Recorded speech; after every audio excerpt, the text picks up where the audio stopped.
Olá, meninos, tudo bem com vocês? Eu sou a professora Sidna e hoje nós vamos dar continuidade ao nosso capítulo 5, que tem como tema Terra, uma esfera em movimento no espaço. Na aula passada nós falamos sobre a forma da Terra e hoje nós vamos estudar sobre os movimentos da Terra.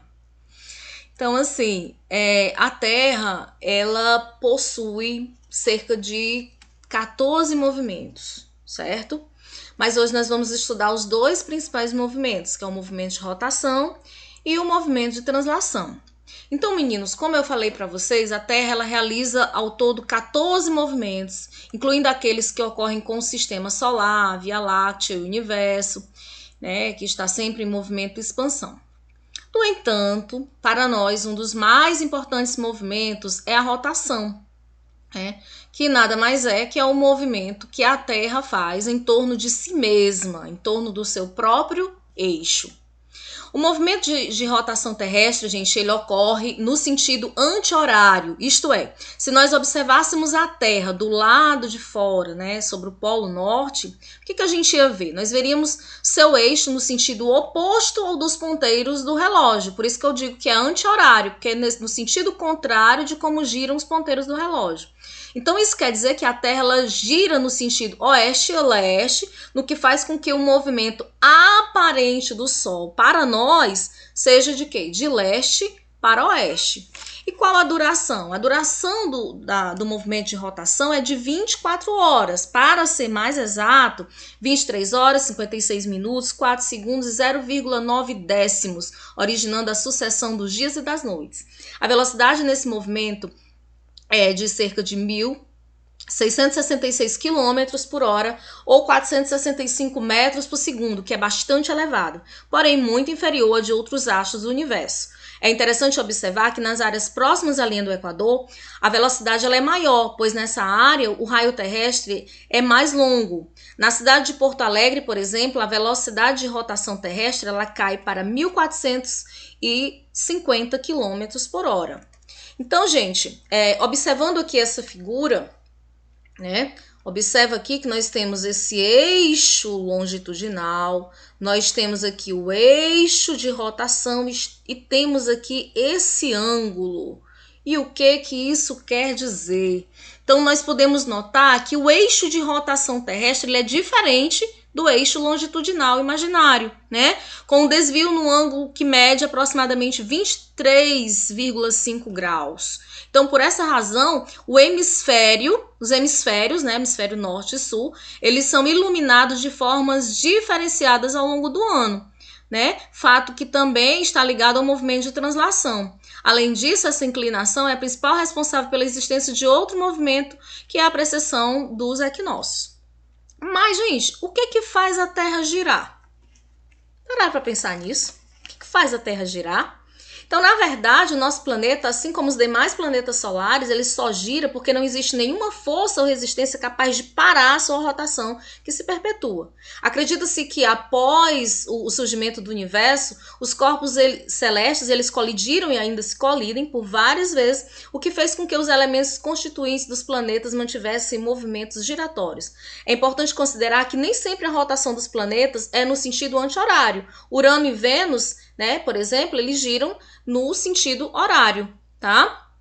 Giram no sentido horário. Então, assim, há teorias que afirmam que ao longo de bilhões e bilhões de anos, a Terra, ela vinha diminuindo a velocidade de rotação, certo? Então, a principal evidência encontra-se no núcleo interno, né? Que por ser sólido, a gente já estudou isso em sala de aula, né? Por ser sólido e está submerso a uma camada líquida, né? No núcleo externo, ele gira a uma velocidade muito superior à do planeta como um todo, né? O que sugere que ele tenha mantido esse ritmo de rotação de eras anteriores. Gente, vocês já pensaram? E se a Terra ela parasse de girar? Já pensou que maluco, né? Se a Terra parasse de girar. Então, assim, se por acaso, de repente, a Terra parasse de girar, a primeira grande consequência seria a força centrípeta exercida sobre nós, né? Que seria responsável por nos jogar para fora do planeta em função da lei da inércia e da freada brusca do globo. Além disso, após a parada, o clima ele certamente seria muito diferente. Um lado da Terra seria muito quente e do outro seria muito frio, né? Teria o quê? Tempestades, choques de massa de ar nessa zona de encontro, né? Do dia e da noite, porque um lado ia ficar claro, o outro lado ia ficar escuro, né? E a existência da vida ela seria muito dificultada, com certeza. Então, gente, nós podemos concluir então que o movimento de rotação terrestre ele é responsável pela sucessão dos dias e das noites. Não esqueçam disso. Movimento de translação, olha aí, ó. Só pela imagem a gente já está vendo. O que a Terra está fazendo? Observa. Ela está girando e ao mesmo tempo que ela está girando em torno do próprio eixo, ela também está girando em torno de quem? Em torno do Sol. E esse é o movimento de translação, né? Então, translação dos movimentos que é realizados pela Terra, assim como de rotação, de precessão, e diz respeito ao caminho percorrido pelo planeta ao redor do Sol, caminho que ele realiza numa órbita elíptica. Então, quando eu falo que ele gira em uma órbita elíptica, é uma volta levemente oval, tá? Não é circular, não é um círculo perfeito, é uma volta levemente oval. E a duração desse movimento e a trajetória percorrida resulta nos fenômenos astronômicos vivenciados por nós, né, ao longo do ano. Quer saber como esse movimento ele é realizado? E quais são as consequências dele? Então vamos lá que eu vou falar para vocês. Então, gente, com relação, né, à duração. O movimento de translação, ele dura 365 dias, 5 horas e 48 minutos. Tempo que foi convencionado pelo ano civil, né? Cuja duração é de 365 dias. Então, se eu perguntar quantos dias tem um ano, você vai me dizer certamente 365 dias. Ah, mas o que acontece com essas horas aí que sobra dos 365 dias? Então, a cada 4 anos, tendo em vista esse tempo exato aí do movimento, o ano ele ganha um dia a mais, ele passa a ter 366 dias e nós chamamos esse ano de ano bissexto. E para onde vai esse dia a mais? Pode observar lá no seu calendáriozinho, pega lá teu calendário. No mês de fevereiro, observa que no ano bissexto, né? Inclusive agora você pode dar uma olhada que tem lá o mês de fevereiro com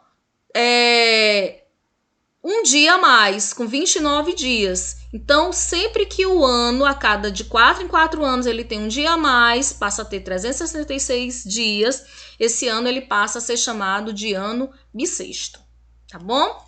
Então, a translação é um movimento que a Terra realiza em torno do Sol, né? E ao longo de aproximadamente 365 dias. E no ano bissexto, 366 dias. Então, qual a relação entre o movimento de translação e as estações do ano? Então, basicamente, as estações do ano, elas resultam do movimento de translação.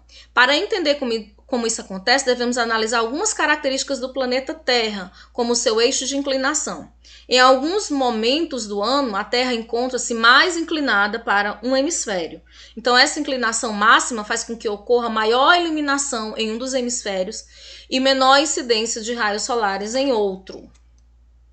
Ok?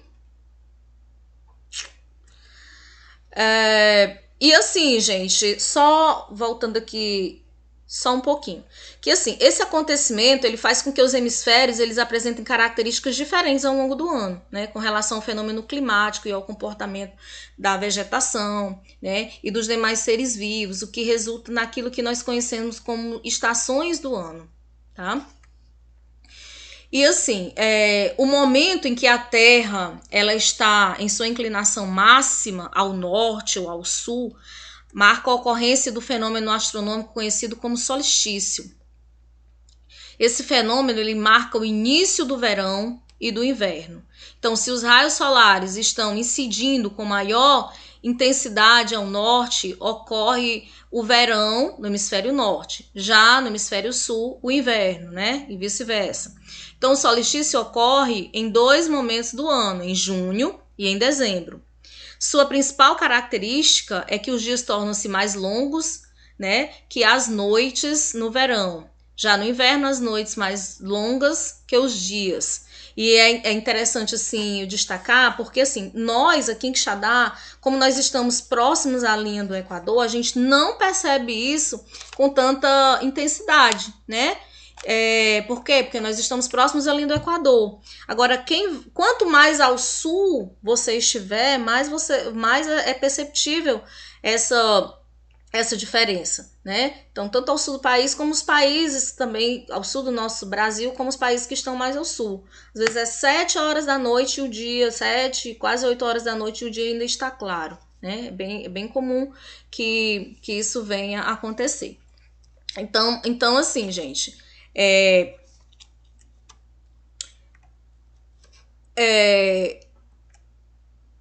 há também um momento, né, em que a Terra ela situa-se perpendicularmente à linha do Equador, ou seja, não se encontra inclinada, certo? Então, esse acontecimento marca a ocorrência do fenômeno astronômico conhecido como equinócio. O equinócio dá início à primavera e ao outono. Então, como a Terra não está inclinada em relação ao Sol, ambos os hemisférios recebem a mesma quantidade de energia solar. Enquanto um dos hemisférios inicia-se a primavera, o outro inicia-se o outono. Esse fenômeno ocorre 2 vezes ao ano, em março e em setembro. A duração dos dias e das noites nas duas estações é a mesma. E com relação à rotação terrestre, então, enquanto a Terra ela movimenta-se ao redor do Sol, ela também está realizando outros movimentos como rotação. Então, o movimento de rotação, lembrando, é o movimento que a Terra realiza em torno de si mesma, ou seja, do seu próprio eixo. Então, esse movimento, gente, ele é responsável pela existência dos dias e das noites. Estou só relembrando a vocês, tá? E assim, ao girar em torno de si mesma, a Terra ela garante uma imensa iluminação a algumas regiões, enquanto outras ficam em total escuridão. O movimento de rotação ele tem duração de aproximadamente 24 horas ou 23 horas, 56 minutos e 14 segundos. E a velocidade média em que a Terra gira é de 1.669 km por hora. E esse movimento ele ocorre no sentido anti-horário, ou seja, de oeste para leste. E assim, em razão dessa iluminação, né, desigual, no período de 24 horas, foi necessário criar o sistema de fusos horários. À medida que a Terra ela gira, alguns pontos do planeta ficam adiantados ou atrasados em relação ao horário do Brasil. Então, até mesmo regiões do próprio país apresentam horários diferentes, né? Então, mas esse assunto aí de fuso horário eu vou deixar para o professor João Paulo. Com certeza ele vai explicar isso nas aulas de geografia. Tá ok, então? Então, gente, nós vamos ficando por aqui. Espero que vocês tenham compreendido tudo direitinho, tá bom? Um grande abraço virtual para vocês e até o nosso próximo encontro. Tchau, tchau. Um abraço a todos.